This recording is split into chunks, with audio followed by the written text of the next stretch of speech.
my language learning resolutions for 2025 for French.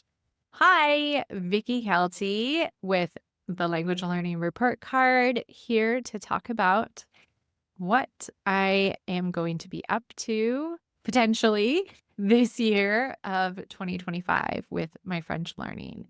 So I'm going to switch screens and read you what I have written down because I'm actually going to just read this one. And first, let's start with what I put for my resolutions for I wrote a letter to myself in 2023 because I like to write letters at the end of the year. This year I was trying to be more lenient and go with what I had the energy for. And I said, you know what? I'm going to wait and do my letter at the beginning of the year instead of trying to squeeze it into December, which is oftentimes a really busy month full of things. So for me, and so I opted to write my letter in January when I just could, take a breath and relax. And this letter that I wrote to my 2024 self, I had mentioned that I was going to do a French course. And I said, I'm going to participate in everything and I'm going to do a video every week for it, which isn't what happened. And if you've listened to the Spanish episode, you know that me doing this every single week idea is it is the best way for me to end up not doing things by demanding a weekly or daily showing up because it's just that doesn't work for me. It's too much pressure, and then I give up and I do zero. So I'm learning and growing from that. And one, I mentioned my first and second language resolutions in the Spanish video, but my last language resolution was, let's see, my last language resolution now seems like a lot with these others that I mentioned in the other episode and the French course and putting more into work and being a pet owner. So I'm editing it to be that I'm going to listen to a French podcast, watch a French movie or TV show, read a chapter in a French book once every 3 months. Okay. I would get a little worried with this resolution.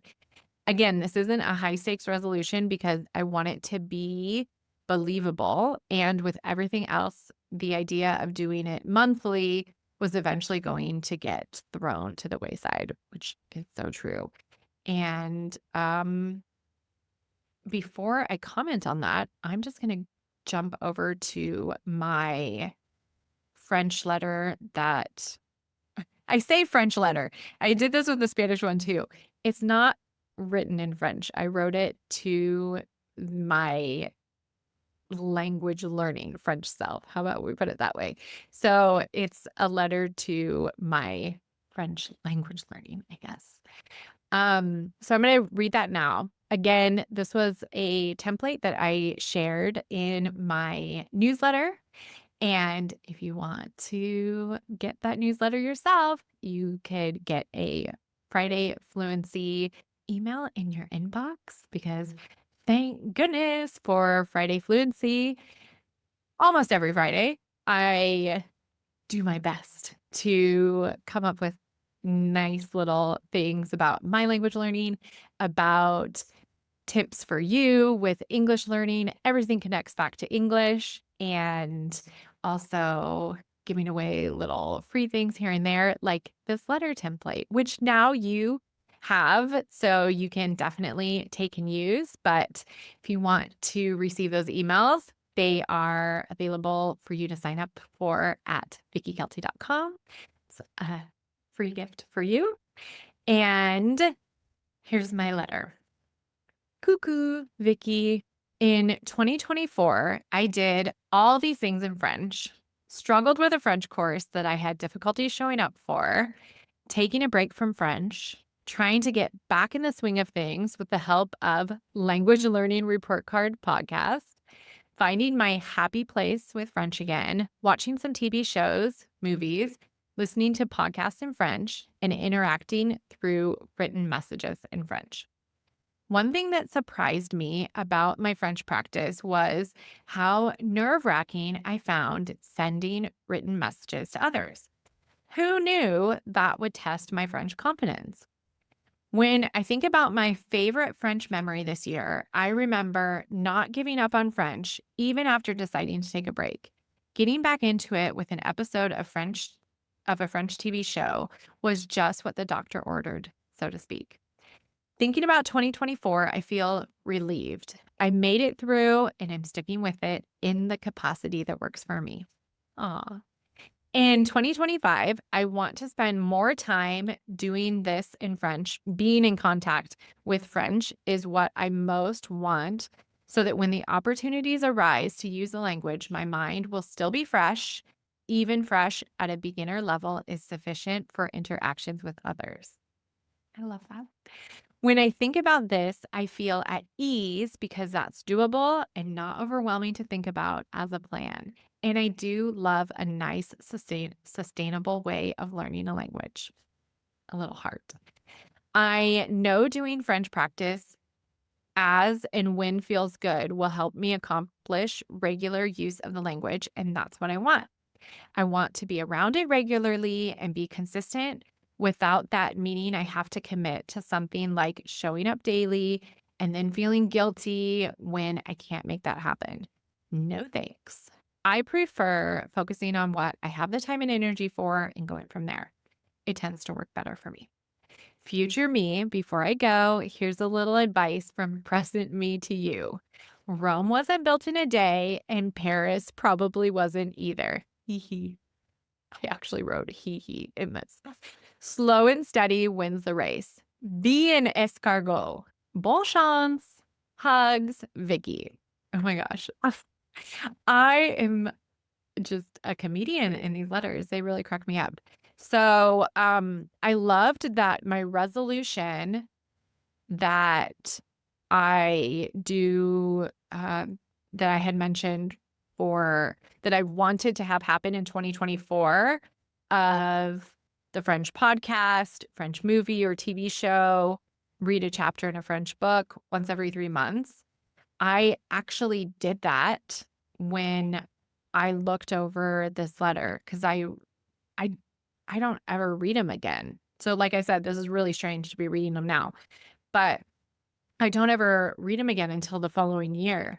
So it's like I make these intentions and then I pack them away, and the following year I look at them and I'm like, "Oh my gosh, I did do this. I didn't do this." And it's just really interesting to see how they show up.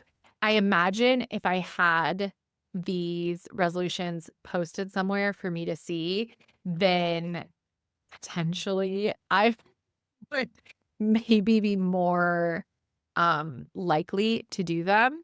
But I like the fact that I set these as intentions and then I just kind of pack them away and see what happens because it allows me to be focusing more on what I actually want because it's where life is taking me instead of forcing myself into these boxed in rules of, oh, I made this resolution, I need to stick to it.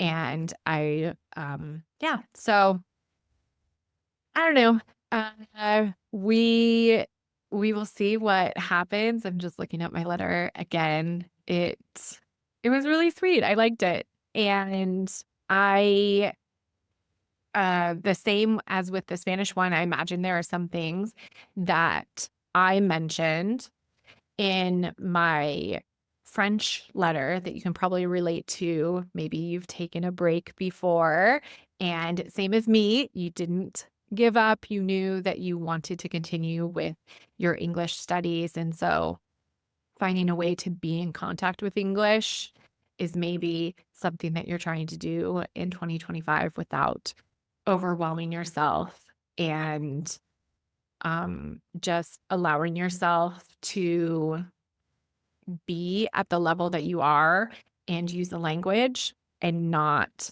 push yourself to like what I said specifically in the letter that a beginner level is sufficient for interactions with others. So the level that you are at is sufficient for interactions with others. You can continue growing, but you don't need to wait to interact with others. You can do it now. That's what I want to leave you with. And I hope you have a fabulous day. Happy language learning. And yay, let's enjoy our language learning moments in 2025. So, bye bye then.